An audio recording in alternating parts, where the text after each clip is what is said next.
Des fois, je ne suis pas très clair. Bon, pour ça que c'est jamais le dernier qui parle qui a raison. Hein. Pas déconner avec ça. Bon, on passe à la flexion maintenant. Donc ça, c'est beaucoup plus simple. Alors, certains thérapeutes, certains collègues auraient tendance à dire qu'il n'y a pas de recentrage. C'est-à-dire qu'il existe très peu de recentrage. Je ne dis pas qu'il existe autant que dans l'abduction, mais il existe.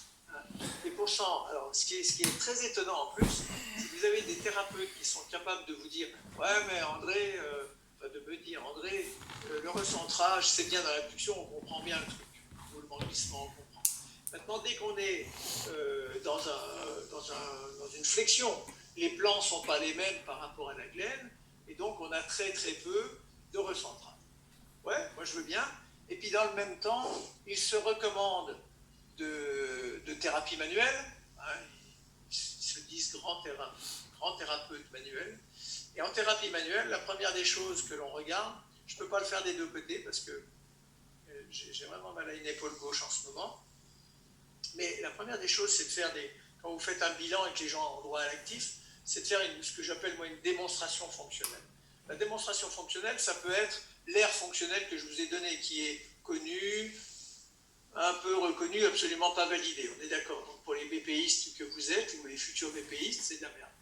Mais en attendant, c'est un bon outil. Je ne comprends même pas qu'il ne l'ait pas fait valider ce truc-là, mais c'est un bon outil. Donc ça, c'est de la démonstration fonctionnelle. Maintenant, vous êtes en thérapie manuelle. La première des choses qu'on demande aux gens, c'est qu'ils arrivent, bon, en dehors de dire déshabillez-vous, etc., c'est de lever les bras. Les gens, levez les bras. Bon, imaginez que je lève avec ce bras-là. Normalement, je le monte vraiment bien. Celui-ci, spontanément, si je le lève, voilà, je m'arrête ici. Ça ne veut pas dire que je ne peux pas aller là, mais moi, pour aller là, je suis déjà obligé de faire un petit... je le sens, je suis obligé de faire un effort. Mais potentiellement, je vais le faire comme ça.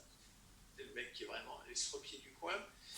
Il lève les deux, et puis ça donne ça, quoi. Vous le regardez de profil, et vous voyez que les mains ne sont pas alignées. Ça veut dire que d'un côté, vous êtes en restriction de mobilité. Ouais. Si on est en restriction de mobilité, ça veut dire que, quelque part, le recentrage se fait mal. Ouais. Et pour autant, on le fait dans un plan sagittal. C'est là où je veux en venir. C'est-à-dire que si vous êtes capable, quand j'ai des collègues qui sont capables de me dire « André, ça n'existe pas trop dans le plan sagittal », ok, pourquoi est-ce qu'en thérapie manuelle, vous faites ça? Et puis que vous en déduisez qu'il y a probablement un décentrage supérieur. Ça prouve bien que s'il y a décentrage, elle est plus centrée. Si elle est plus centrée, c'est qu'il n'y a pas des mouvements mineurs qui se font dans de bonnes conditions. Enfin, moi, ça me paraît tellement... c'est logique, quoi. Enfin, ça me paraît très logique. Alors, après, il n'en reste pas moins qu'il est moins évident que dans l'abduction, on est d'accord. Mais pour autant, il y a des mouvements de roulement-glissement dans la flexion. Enfin, en tous les cas, c'est ma conviction. Donc les muscles moteurs du premier temps de la flexion, de 0 à 50, 60 degrés, ça va être le faisceau claviculaire du deltoïde. On l'avait décrit comme tel, hein, rappelez-vous, on a un faisceau claviculaire, enfin un faisceau antérieur, faisceau moyen, faisceau postérieur. Faisceau claviculaire du deltoïde, il suffit simplement vous de monter devant, vous allez sentir que le faisceau claviculaire se contracte. Vous avez votre coracobrachial qui aide à la flexion, un coracoïde tiers supérieur de la face antéro-interne de l'humérus. Vous avez votre faisceau claviculaire du grand pectoral, il suffit de prendre sur vous aussi, on voit bien que le faisceau claviculaire concourt à tout ça.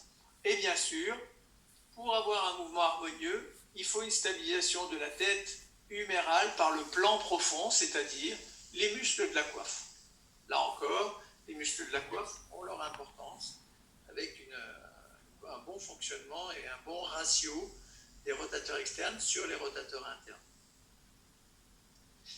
La flexion est limitée par la tension du coraco-huméral, on avait déjà dit, et puis des muscles petits et grands ronds, voire infraépineux.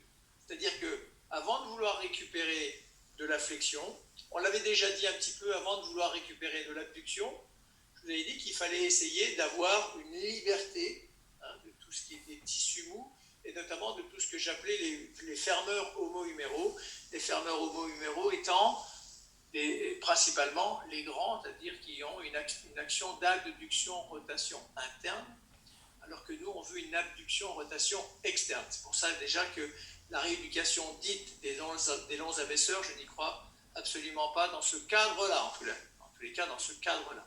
Maintenant, si vous faites travailler des longs abaisseurs pour travailler le béquillage, chez quelqu'un qui n'a pas de problème d'épaule et tout, on est dans un autre cadre et ça se justifie. Mais dans le cadre d'une épaule douloureuse, suppléer les cours par les longs, ça n'a jamais trop marché en tous les cas, pas en faisant des mouvements d'adduction comme un sauvage. Et puis, on voit que sur le grand rond fait partie des muscles adducteurs, mais on est plutôt sur un versant postérieur. Si vous regardez, là, on monte sur le versant antérieur. Donc, on imagine que le petit rond et le grand rond peuvent être hypertoniques et empêcher un peu la flexion. Enfin, quand on dit empêcher, en tous les cas, brider un peu cette flexion-là. Donc, quand vous allez vous intéresser aux muscles fléchisseurs, la première des choses, ça sera de... C'est toujours la même chose, hein, je vous ai dit la même chose avec l'élévateur et les SCOM. C'est-à-dire que si vous voulez renforcer un plan antérieur, vous allez déjà voir ce qui se passe sur le plan postérieur. Et l'inverse est vrai. Donc là, si vous voulez relancer des fléchisseurs, la première des choses, c'est d'aller voir tous les muscles qui sont... rappelez-vous, je vous ai dit que vous devez en avoir toujours une vue tridimensionnelle de cette épaule, que ce soit une vue donc, dans un plan frontal de face, sagittal de côté ou plan horizontal, c'est-à-dire une vue aérienne, une vue de dessus. De 60 à 120, on a toujours notre deltoïde antérieur qui travaille, toujours le coracobrachial qui travaille, toujours notre grand pec et on a la longue portion du biceps qui intervient. Et puis on va avoir donc la mise en jeu de la ceinture scapulaire, c'est-à-dire qu'on va avoir une rotation également en sonnette externe. Il suffit de le faire, vous sentez bien que l'omoplate va suivre, donc la scapula va suivre. On a une sonnette externe de l'ordre de 60 degrés. Les muscles moteurs de cette sonnette, c'est le trapèze essentiellement, trapèze et dentelé antérieur. Donc vous voyez que systématiquement, on a quand même toujours ce dentelé qui revient et qui est à la fois stabilisateur, ajusteur, moteur, c'est-à-dire qu'on a ces trois valences là en fonction de l'amplitude dans laquelle il intervient. La rotation axiale, elle est mécaniquement liée aux articulations, bien sûr, sternocostoclaviculaires, acromioclaviculaires, chacune participant pour 30 degrés. Quand vous allez de 60 à 120 degrés, on a 30 degrés qui passent un petit peu dans ces deux articulations minimes. On réussit à avoir des amplitudes. Ce qui veut dire que, là encore, quand vous allez vouloir récupérer de la flexion, la première des choses, c'est, je me répète, mais récupérer de la mobilité partout où il y en a. Alors vous avez compris qu'au niveau des tissus mous, par X techniques, ça c'est vous qui, le choix vous incombe après. Est-ce que c'est du massage? Est-ce que c'est de la levée de tension? Est-ce que c'est du travail sur les trigger points, les tender points, tout ça vous verrez? Est-ce que c'est de la fasciathérapie? Est-ce que c'est etc., etc. Mais ça peut très bien être également des techniques de correction, ou de réharmonisation, ou de mobilisation, ou de... tous ces termes-là veulent dire la même chose, mais de récupération de mobilité au niveau sternocostoclaviculaire et acromioclaviculaire. Ce sont des petites mobilités, mais pour autant, il faut s'assurer de leur liberté. De 120 à 180, l'élévation elle est continuée toujours par l'action des mêmes muscles, le deltoïde dans son ensemble. On a le supraépineux qui intervient. Jusqu'à maintenant, il n'intervenait pas réellement comme rôle moteur, mais il intervenait comme ajusteur au sein des muscles de la coiffe.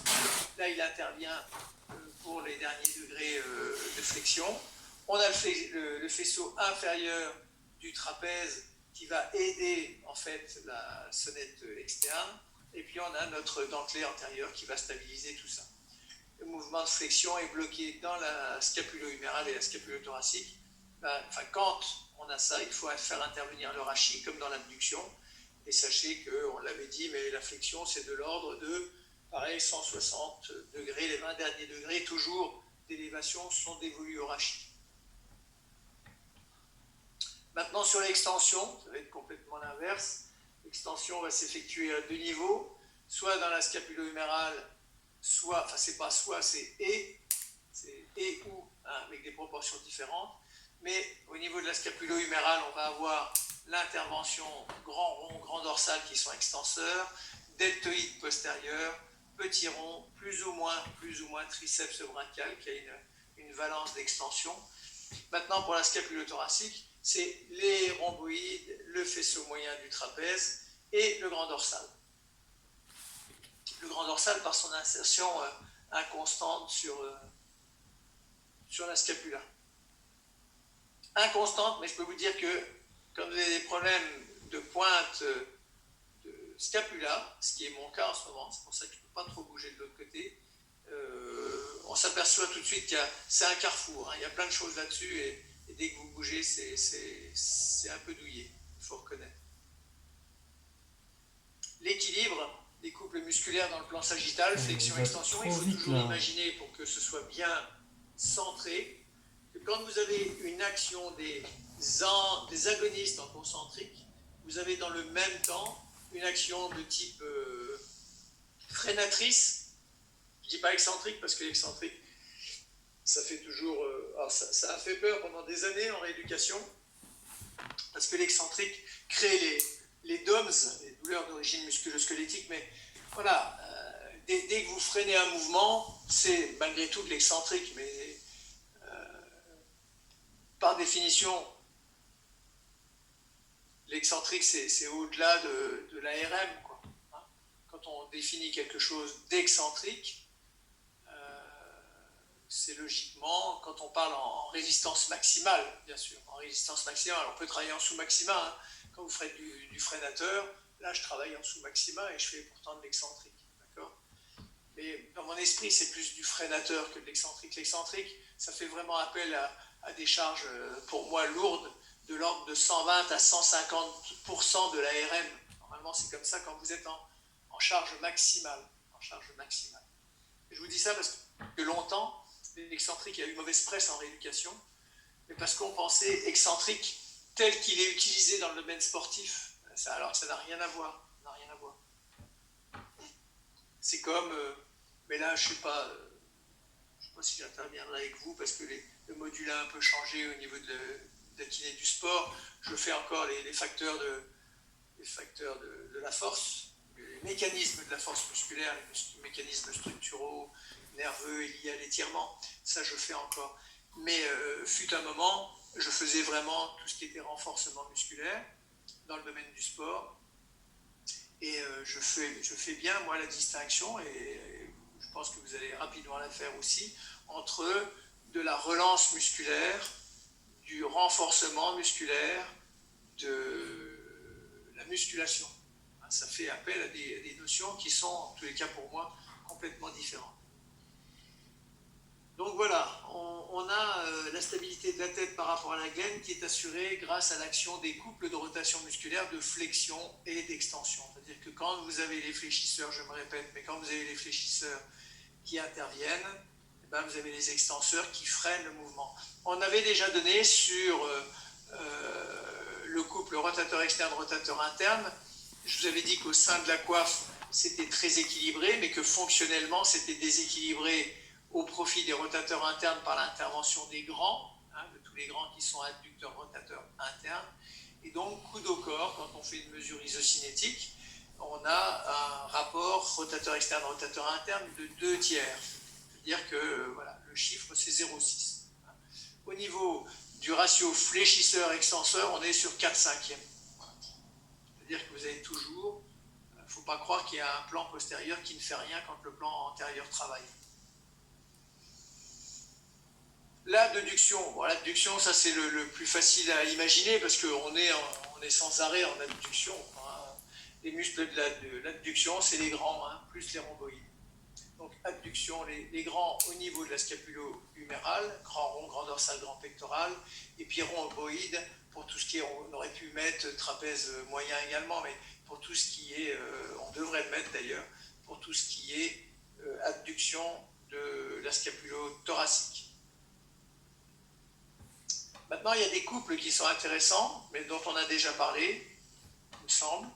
C'est l'action synergique du couple rhomboïde grand rond. la contraction du rhomboïde, ici figurée en rouge, hein, ici, elle empêche la sonnette externe et elle permet l'adduction par le grand rond. C'est-à-dire que si vous n'avez pas de rhomboïde correct, eh bien, vous ne pourrez pas de façon efficace ramener votre bras vers le tronc, mais à ce moment-là, vous n'aurez pas de socle stable, et si les rhomboïdes n'assurent pas leur rôle, vous allez avoir un scapulum qui va dégager vers l'extérieur. Vous n'aurez pas la même efficacité. C'est ce qui arrive chez les grimpeurs. J'avais mis aussi il y a quelques années un sujet de quelqu'un qui faisait un mur d'escalade, et je demandais, d'ailleurs j'avais mis ça toute l'année. Le mec, il met à l'époque, premier trimestre, parce que je vous ai dit, j'intervenais du début à la fin. Premier trimestre, il en met l'épaule du truc, paume. Et deuxième trimestre, coucou, me revoilà, exactement la même photo, mais ce qui se passait au niveau du poignet, enfin du coude et puis des doigts. Un foiré de basse, quoi. Tout le monde s'attend à voir autre chose. Et putain, le mec, il continue, il est toujours sur son mur d'escalade et on demande ce qui se passe en anti-stable. Ah, je peux être très con. Hein. Ouais. Bon, enfin bref. Et donc ça, c'était une des questions d'examen. C'est-à-dire que vous avez, si vous n'avez pas un socle solide, vous ne pouvez pas avoir une bonne adduction. C'est le scapulum qui va dégager vers l'extérieur. On a la contraction du grand dorsal également adducteur très puissant qui a tendance à luxer la tête humérale vers le bas. Et on a donc, c'est contrebalancé par le triceps qui est également adducteur mais suspenseur. C'est-à-dire que vous en avez un qui tire vers le bas, il est adducteur mais il tire la tête vers le bas. Bah, dans le même temps, vous en avez un qui a une composante d'adduction pour la longue portion du triceps, mais qui dans le même temps est inséré sur le pôle inférieur de la glène et qui lui a tendance à ascensionner. Les deux forment un couple qui fait que la tête humérale est toujours bien positionnée et qu'on s'oppose à la luxation en faisant remonter la tête. Donc, vous voyez que s'il y a un des deux muscles qui déconne, bah, là aussi, ça peut être source de pathologie. Les rotations, j'en ai déjà un petit peu parlé avec mon 2 tiers, 1 tiers, c'est-à-dire que vous avez toujours des couples rotateurs médiaux ou rotateurs latéraux, il faut que ce soit dans ces proportions-là, 2 tiers, 1 tiers. On n'arrive pas à isoler au niveau de la coiffe, on n'arrive pas à isoler parce que les grands interviennent toujours, malgré tout, quand vous faites un bilan, vous faites tout intervenir, donc on ne peut pas se dire, tiens, qu'est-ce qui se passe exactement au niveau de la coiffe, ça c'est pas possible. Donc on apprécie de façon globale l'ensemble des deux. Bon, pas mal. Ça va? C'est pas trop rapide pour tout le monde là? Carrément aussi. Ils sont plus là. Ouais? Ça va. Ça va. Ben, si tu as une toute petite question, je peux t'annoncer que j'aurai une toute petite réponse.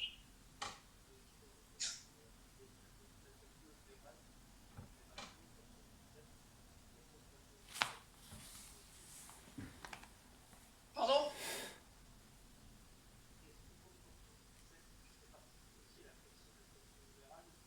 Non, bien sûr, le biceps dans son ensemble, il va... Mais maintenant, au sein du biceps, je te dis, tu en as un qui ascensionne pendant que l'autre ressent. Mais autrement, les deux concours, bien sûr, tu n'en as pas un qui va... Oh, on n'est pas là quand même. Hein. Tout ça, c'est de la théorie, hein, les gars. Parce que je vous ai déjà dit, je ne devrais pas vous le dire d'ailleurs, mais je vous ai déjà dit que je me suis retrouvé à développer ça depuis des années, et puis je me suis des fois retrouvé, pas des dizaines de fois, mais ça m'est arrivé quand même quelques fois d'avoir des gens qui, à l'époque, on avait des épaules complètement décoiffées parce qu'on ne faisait pas des imageries comme on en fait. Maintenant, les gens, ils veulent leur imagerie tout de suite, tu vois bien. Hein, on n'a plus de coiffe massive parce que très rapidement, ils veulent leur imagerie. On opère plus facilement parce qu'on n'opère plus à ciel ouvert. On opère sous arthroscopie. Donc, c'est beaucoup plus facile, entre guillemets. Hein, en tous les cas, les suites post-opératoires sont beaucoup plus simples. Mais j'ai déjà eu l'occasion de voir des gens qui n'avaient pas été opérés mais qui avait eu quand même un arthroscanner et tout, on me disait l'épaule, elle est complètement décoiffée, quoi. Donc tu t'attends, tu te dis waouh, je vais avoir un mec, et puis le chirurgien ne veut pas l'opérer pour X raison. Au départ, tu ne sais pas. Hein. Alors on t'attribue un patient, tu vas regarder le dossier, tu te dis pop, pop, pop, pop, pop, ça sent pas bon, quoi. Hein.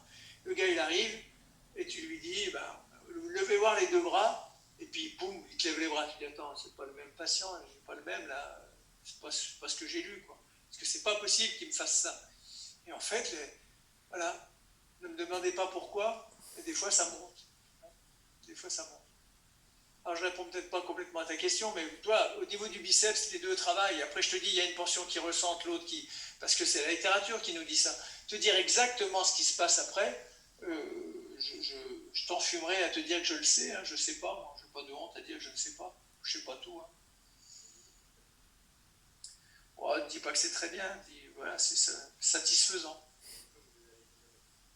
Ben, c'est satisfaisant. Alors, les mobilisations donc au niveau rotatoire. Excusez-moi. Oui.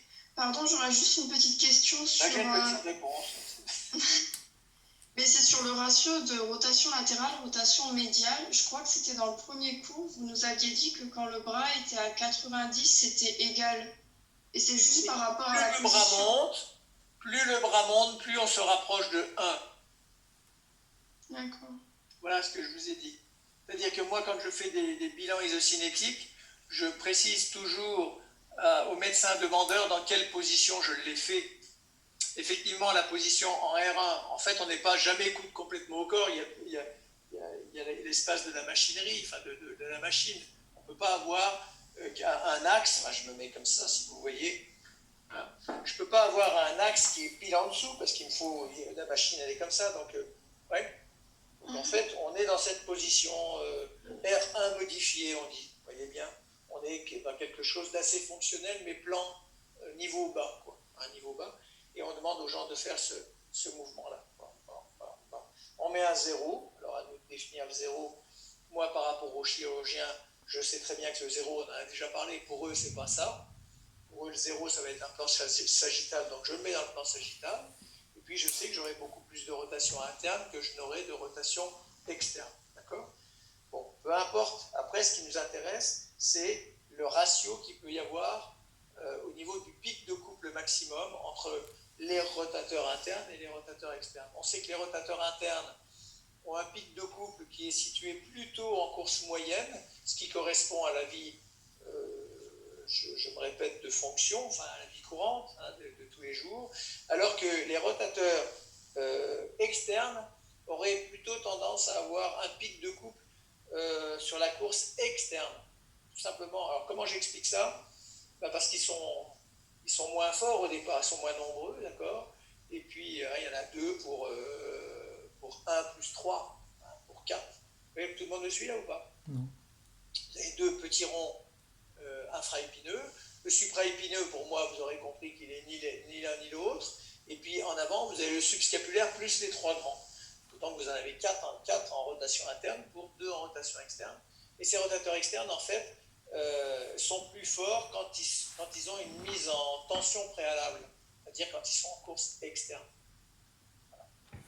Donc qu'est-ce que ça veut dire ça aussi ? Parce que bon, on pourrait s'en foutre, hein, mais ça veut dire que quand vous voulez relancer au niveau musculaire, on peut le faire bien sûr en 0 position, on l'a dit, hein, l'idéal c'est ça, mais si jamais vous n'avez pas des amplitudes qui vous permettent d'aller dans la 0 position, et que même si on ne travaille jamais complètement sur une épaule bridée, ça n'a aucun intérêt de travailler musculairement sur une épaule bridée, surtout quand ils viennent vous voir, hein, parce qu'ils viennent vous voir 3 quarts d'heure ou 1 heure, ça veut dire que 23 heures du temps, ils travaillent quand même.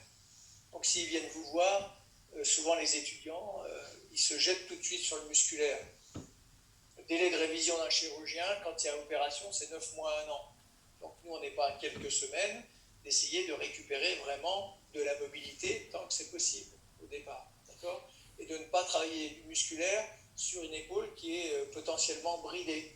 Parce que c'est comme si vous, je ne sais pas si j'ai déjà pris cet exemple-là, je le prends tous les ans, c'est comme si vous en aviez vraiment ras-le-bol d'écouter le père parent, vous remontez dans votre vieille caisse, là, parce que tout le monde n'a pas des caisses une vieille caisse, vous prenez, vous desserrez le frein vous ne l'avez pas descendu complètement, vous savez, il s'est bloqué à moitié, quoi. Mettez un coup de première, vous pouvez rouler quand même, hein, c'est pas le souci. Mais vos plaquettes ne vont pas bien aimer, quoi, hein, puis vous roulerez moins bien que si vous avez complètement desserré le frein à main. Ben, c'est un peu la même chose au niveau d'une épaule. Tant que vous avez une épaule qui est bridée, ben, ça sert, à mon sens, pas à grand-chose de mettre beaucoup de musculaire là-dessus, parce qu'autrement, ben, vous allez développer des compensations potentielles dues à une restriction de mobilité potentielle.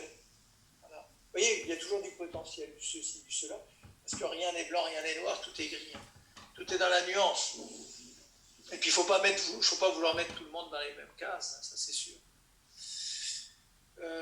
Donc, pour répondre à ta question initiale, j'entends bien et je confirme que je vous ai dit que coude au corps ou quelque chose qui s'en rapproche, on va dire une position R1 modifiée de Davis, elle s'appelle comme ça, on est sur du ratio rotateur externe, rotateur interne de 2/3, c'est-à-dire 0,6. C'est compris en fait entre 0,6 et 0,7. Voilà, ça c'est l'idéal. Mais plus vous allez monter, et plus on est, si on se rapproche de la position R2, hein, en étant en décubitus dorsal, on peut mettre notre machine avec notre axe en face du flux huméral, et puis faire ce mouvement-là. Hein, c'est pas un souci. Bon, je le fais très très peu. Pourquoi ? Enfin, je le fais exclusivement, ça, chez les sujets sportifs qui sont dans cette situation d'armée fouettée. Mais sur des épaules qui sont dégénératives chez un sujet lambda, je ne vais pas aller le titiller dans une position où on fait déjà des recherches cliniques de restriction de mouvement, quoi. D'accord ? Donc je l'ai fait en R1, parce que je ne suis pas en situation de conflit. Donc moi je me dis que mon test est plutôt intéressant dans cette position-là. Enfin bref, chez les sportifs, effectivement, quand on le fait en R2, c'est-à-dire en décubitus dorsal, le ratio a plutôt tendance à se rapprocher de 1. Voilà. C'est-à-dire que les rotateurs externes, alors pour quelle raison très sincèrement, je ne sais pas trop. Je ne sais pas, j'ai déjà posé la question et je n'ai jamais eu de réponse ferme et définitive. On a toujours enfumé un peu, donc je ne ferai pas ça ce soir avec vous parce que je ne sais pas réellement. Je n'ai jamais eu de réponse. Alors, au niveau de la rotation latérale, l'amplitude est complétée, hein, donc c'est infra-épineux et petit rond. L'amplitude est complétée par les muscles trapèze moyen, bien sûr, hein, trapèze moyen et rhomboïde. Et donc, pour éviter une instabilité postérieure en raison de la non-congruence articulaire, il y a un centrage, ou un recentrage, comme vous voulez, entre guillemets, sous l'action des muscles antérieurs, que représentent le subscapulaire et le grand pectoral. Maintenant, quand on est sur de la rotation médiale, c'est-à-dire rotation interne, on a au sein de la coiffe donc le subscapulaire associé aux trois grands, dorsal, pectoral et rond, et dans le même temps, on a une contraction donc simultanée, extemporanée, j'adore ce terme, pour éviter une luxation antérieure. C'est-à-dire que quand vous avez des gens qui ont tendance à déjà avoir un enroulement de l'épaule, une antéposition de cette tête humérale, alors l'antéposition de la tête humérale, à ne pas confondre avec l'antéposition du moignon de l'épaule. D'accord ? Ça n'a rien à voir. Hein. Vous pouvez très bien avoir une antéposition du moignon de l'épaule et ne pas avoir une tête en rotation interne. Ça, c'est sûr. On peut avoir les deux aussi, hein. Mais ce n'est pas forcément le cas. En tous les cas, quand vous avez des rotateurs ou quand vous avez des épaules qui ont tendance cette fois-ci à être enroulées, quand je dis épaules, enfin tête humérale enroulée, vous avez quand même tout intérêt à, là encore, ramener les épaules, la tête humérale et, par voie de conséquence, on travaille toujours après en postérieur sur le plan scapulaire, on a quand même toujours intérêt à travailler le plan postérieur pour éviter ça. Voilà. Mais je suis encore dans ce schéma d'observation tridimensionnelle, quoi. Hein. Ça tire ici, ça doit retenir là, ça tire là, ça doit retenir là, etc., etc. Mais à chaque fois, quand vous aurez une épaule, essayez systématiquement de vous dire qu'est-ce qui se passe au niveau de l'unité homo-humérale, d'une part, et qu'est-ce qui se passe au niveau de l'unité scapulo-thoracique d'autre part, sachant que dans telle amplitude, c'est plutôt stable que mobile, dans telle autre amplitude, c'est plutôt mobile que stable, etc., etc. Et on arrivera à des choses, bon là c'est tous les freins et tout,